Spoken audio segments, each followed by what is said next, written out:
आज इस सरभोका ग्राम में संत शिरोमणि रविदास सामुदायिक भवन में आज उनका 647वां जयंती कार्यक्रम में हम सब उपस्थित हुए हैं। मैं अपनी बातों को शुरू करूं इससे पहले समय समय पर जन्मे संतों गुरुओं महापुरुषों के चरणों में श्रद्धा सुमन अर्पित करते हुए इस भारत भूमि में करीब 2500 साल पहले हमारे बीच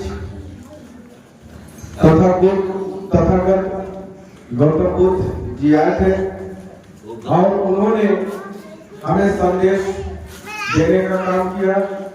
हमें दया करुणा का भाव हमारे लिए छोड़ करके गए।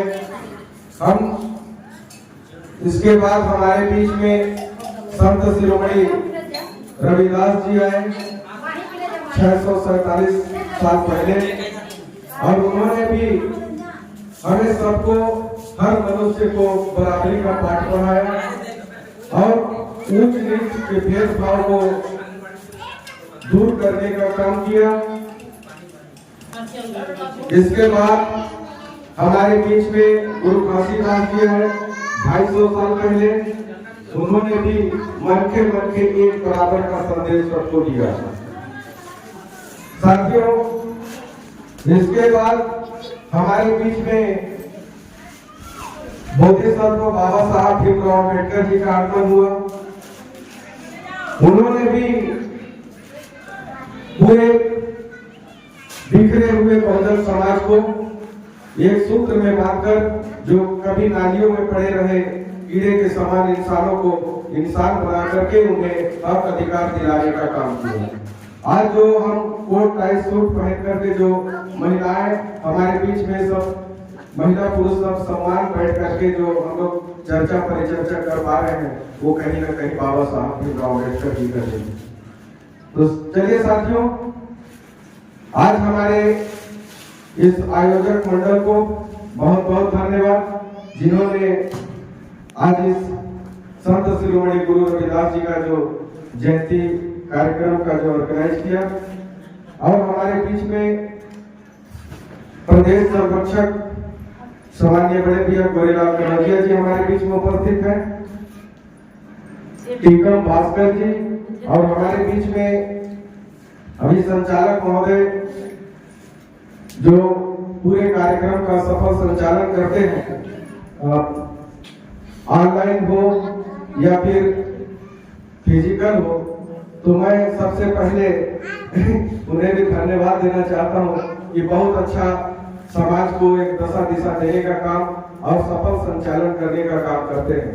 सामान्य शिक्षक अशोक कनौजिया सर जी, जिला महासचिव कोरिया जो मेरे पूरे हर समय सहयोगी रहते हैं। तो चलिए साथियों, मैं सभी का नाम लूंगा तो समय ज्यादा बीतेगा। तो जितने भी आए हुए अतिथिगण हैं, समाज में बुद्धिजीवी साथी हैं, मैं सबको हार्दिक अभिनंदन स्वागत करता हूं कि आप लोग जो महापुरुषों के जो विचारधारा है उसे सुनने के लिए आप सभी ने जो समय दिया। साथियों, आज हम लोग जिस जगह पर आकर के बैठे हैं तो कहीं ना कहीं हमारे महापुरुष इसके लिए शुरू से लड़ाई लड़ते आ रहे हैं। जो 2500 साल पहले बुद्ध जी हमारे लिए जो एक चिंगारी पैदा किया उसको कहीं ना कहीं हमारे बीच सभी महापुरुषों ने उस विचारधारा को लेकर के समाज के बीच में जाने का काम किया और कहीं ना कहीं आज हम लोग भी उन्हीं के विचारधारा को लेकर के हम आप सबके बीच में आते हैं। हमारे लिए कोई नया नहीं है, हम किसी नए शब्द का बात को आप सबके बीच में नहीं करते आ रहे। आज हम लोग सोचते हैं कितने महापुरुष हमारे बीच में आए और चले गए। 2500 साल पहले से हमारे लोग हमें जगाने का काम करते आ रहे हैं। आज 647 साल पहले हमारे लिए संत रविदास जी आए, वो भी समाज को संगठित और शिक्षित करने का काम किया। लेकिन बताइए क्या हम लोग 600 साल बीतने के बाद भी आज हम लोग पूरी तरीके से शिक्षित, संगठित और संघर्ष कर रहे हैं? कहीं ना कहीं बाबा साहब जो एक हमें हक अधिकारों की जो बात सिखाया, पढ़ाया, लेकिन क्या हम लोगों ने उनके विचारों को, उनके बातों को माना क्या? हम लोग सिर्फ कहते हैं, सुनते हैं और चले जाते हैं। इसके बाद कांसीराम साहब जी आए। कांसीराम साहब जी बाबा साहब के अधूरे मिशन को पूरा करने का काम किया। जो जहां पर छोड़ करके गए थे, कांसीराम साहब वहीं से शुरुआत की। बाम से PS4 बना करके हमारे लोगों को संगठित करने का काम किया। जो हमारा समाज कभी राजनीति को समझता नहीं था, राजनीति क्या होता है उसको जानता नहीं था, वो एक राजनीतिक मंच देकर के पंच से लेकर प्रधानमंत्री तक बनाने का जो काम किया माननीय कांसीराम साहब कर। लेकिन हम लोग सोचते हैं कई महापुरुष आते हैं और चले जाते हैं। इसके बाद हमारे बीच में एक महापुरुष और है जो बहन कुमारी मायावती जी। आज जब वो जीवित है तो हमें उनका एहसास नहीं हो रहा है। वो हमारे लिए जो संघर्ष कर रही है उसे हमें मालूम नहीं हो रहा। लोगों को सिर्फ राजनीति दिखता है कि राजनीति हो रहा है, लेकिन कहीं न कहीं वो हमारे दुख दर्द को लेकर के, हमारे हक अधिकारों को लेकर के आज एक बहन होकर के, एक नारी होकर के भी पूरे मुकाबला और पूरे संघर्ष के साथ मुकाबला करते नजर आ रहे हैं। लेकिन हम लोग क्या उनके हाथों को मजबूत कर पा रहे हैं? मैं कहता हूँ कभी नहीं कर पा। तो कारण क्या है? हम सोचते हैं कि हमारे लिए कोई और नया महापुरुष आएगा। अरे कितने 2500 साल से तो महापुरुष आए, हमारे लिए लड़ते गए, हमें संदेश देते गए, लेकिन क्या हम लोगों ने समझा?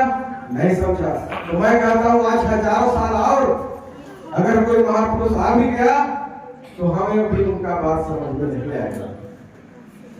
हजारों साल पहले जो गुलामी हमारे लिए थी, जिस प्रकार से हम नालियों में पड़े रहते थे, हमारे परछाई तक को छूने का अधिकार मतलब छूट था, मतलब छू नहीं सकते थे। हमारा परछाई भी अगर किसी पे पड़ जाए तो अशुभ हो जाता था, उसके लिए अशुभ माना जाता था। तो बताइए हम इंसानों में गिनती थे क्या? इसीलिए मैं कहता हूँ जब बाबा साहब आए, जब संविधान बनाए, तो एक जानवर से इंसान हमें बनाने का काम किया। आज हम कहीं भी किसी भी सार्वजनिक जगह पर कोई भेदभाव नहीं के साथ हम लोग उठते बैठते हैं। आज देखिए पढ़ लिख करके नौकरी व्यवसाय में आते हैं, हम लोग पंच से लेकर प्रधानमंत्री तक बन रहे हैं। तो जिसके कारण बाबा साहब के लिखे संविधान के कारण। लेकिन हम नौकरी पेशा में आ जाने से, अच्छे व्यापार आ जाने से, ठेकेदार बन जाने से, डॉक्टर, इंजीनियर, कलेक्टर बन जाने से क्या हम समाज का कोई भला कर पा रहे हैं? मैं कहता हूँ नहीं कर पा। आखिर ऐसा क्यों? बाबा साहब ने कहा था, एक मेरे समाज के लोगों, बहुजन समाज के लोगों, यदि मैं जो तुम्हें अधिकार लेकर के जा रहा हूँ, यदि कभी तुम नौकरी पेशा और अच्छे धन संपत्ति तुम्हारे पास आ जाए तो कम से कम 20% इसका समाज में तुम उसका उत्थान के लिए, सामाजिक उत्थान के लिए उसको खर्च करना। लेकिन मैं कहता हूँ आज हमारे लोग 2% भी खर्च कर पा रहे क्या? अच्छा महल बना लेने से, अपना घर, धन संपत्ति बना लेने से समाज का भला नहीं होगा। मैं कहता हूँ इस संसार में पैदा बहुत से लोग लेते हैं, चींटी से लेके हाथी तक, इंसान, सभी प्रकार के जो जीव यहाँ पर पैदा होते हैं। तो बताइए सबसे बुद्धिजीवी जीव कौन है? इंसान। इंसान चाहे किसी भी जानवर को, चाहे कितना भी खतरनाक जानवर क्यों ना हो, लेकिन उसे अपने काबू में कर लेता है। करता है नहीं करता? आज हम लोग शेर को डरते हैं, सबसे ज्यादा खतरनाक जानवर कोई होता है शेर होता है। लेकिन इंसान उसको भी काबू करके पालतू बना करके रखता है। तो बताइए, इतना बुद्धिजीवी होने के बाद भी आज हम समाज का दशा दिशा को क्यों नहीं बना पा रहे? तो उसमें भी कारण है।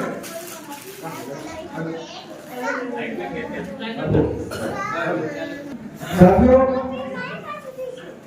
यदि हमें बहुत अच्छा अवसर मिला है, इंसान पैदा हुए हैं, तो हमें एक ऐसा काम करना चाहिए कि लोग हमारी बातों को समझें, हमारे बताए हुए मार्गों पर चले। और उसके लिए क्या करना पड़ेगा? उसके लिए हमें समाज को एकत्रित होकर के बैठना पड़ेगा। यहाँ पर मैं कहता हूँ कि 200-250 से कम लोग नहीं होंगे। आसपास हम लोग तो ये मानते हैं कि इस क्षेत्र में कम से कम एक गांव के लिए कार्यक्रम नहीं था, सिर्फ एक गांव का कार्यक्रम ही नहीं था। अगर गांव के लोग भी आ जाते थे यहाँ हाल में हमको बाहर बैठना पड़ता। बड़े दुर्भाग्य की बात है कि हम महापुरुषों की जयंतियों में भी हम समय नहीं दे पाते। तो बताइए, हम कहां से समाज को बदल सकते हैं? समाज की दशा दिशा को हम कैसे बदल पाएंगे? देखिए, यदि कोई संघर्ष करता है तो उसमें होता क्या है? हमारे बीच कई महापुरुष आए संघर्ष की, उसमें से कितने लोग जाग पाए? मैं कहता हूं कि जब बाबा साहब थे उस समय जिस प्रकार से क्रांति चला था, इस भारत देश में जो क्रांति पैदा हुई थी, आज उसका 10% भी नहीं होता। पहले एक बाबा साहब के पढ़ लेने से पूरे भारत के बहुजनों का तकदीर और तस्वीर बदल दी। आज हम अरबों में रहकर भी पीछे नहीं कर पा रहे। इसी चीज को मैं बोलता हूँ कि हमें अधिकार तो मिल गया पढ़ने लिखने का, नौकरी व्यवसाय में आने का, मंत्री मिनिस्टर बनने का, डॉक्टर कलेक्टर इंजीनियर बनने का, लेकिन हम कभी समाज की भलाई के बारे में सोचे? मैं कहता हूँ यहाँ भी कितने कर्मचारी होंगे। संपन्न सभी को नमस्कार, मैं सुरेंद्र चौधरी और आप देख रहे हैं डीएम न्यूज़ इंडिया। मेरे चैनल को ज्यादा से ज्यादा लाइक, सब्सक्राइब एवं सपोर्ट करें, मोटिवेशन करें। आप जाएंगे, उनसे अगर कुछ सहयोग भी मांगेंगे तो उनको ऐसा लगेगा कि आ गया ठीक हुआ। उनको शर्म आना चाहिए। जिस समाज में वो पैदा हुए हैं, जिन महापुरुषों के बदौलत वो आज इस स्थिति में पहुंचे, उसको भूल दो। बाबा साहब अपने पूरे संतानों को खोकर आज हमारे लिए खास अधिकार जो दिए, कितने संतानों को खो चुके। क्या मैं ये कहता हूँ कि यदि हमारे परिवार में कोई एक सदस्य भी खत्म हो जाए या हमारे बीच से गुजर जाए, हम अपने संतान को छोड़ करके कोई समाज की भलाई को काम करने जा सकते हैं क्या?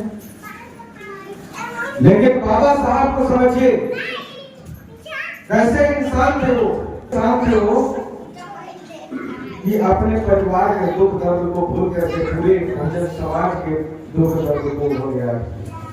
हमें अपनों से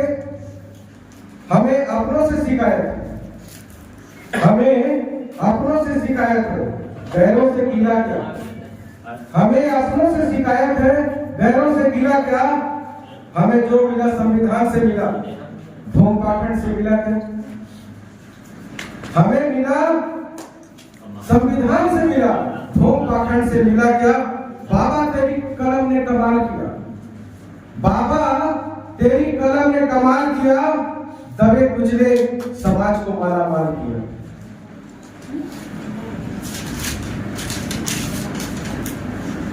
जैसे हमारे पूर्व वक्ताओं ने भी कई जगह बताए, बाबा साहब के बारे में बताए कि उनके पास 32 डिग्री था, 9 भाषाओं का ज्ञान था। आज हम लोग 5वीं पढ़े लोग संविधान को गलत साबित करने में लगते हैं। 32 डिग्री और 9 भाषा का ज्ञान है, 32 डिग्री और 9 भाषा का ज्ञान है जिसने बनाया भारत का संविधान है। इसलिए आज हमारा देश पूरे जहां में महान है।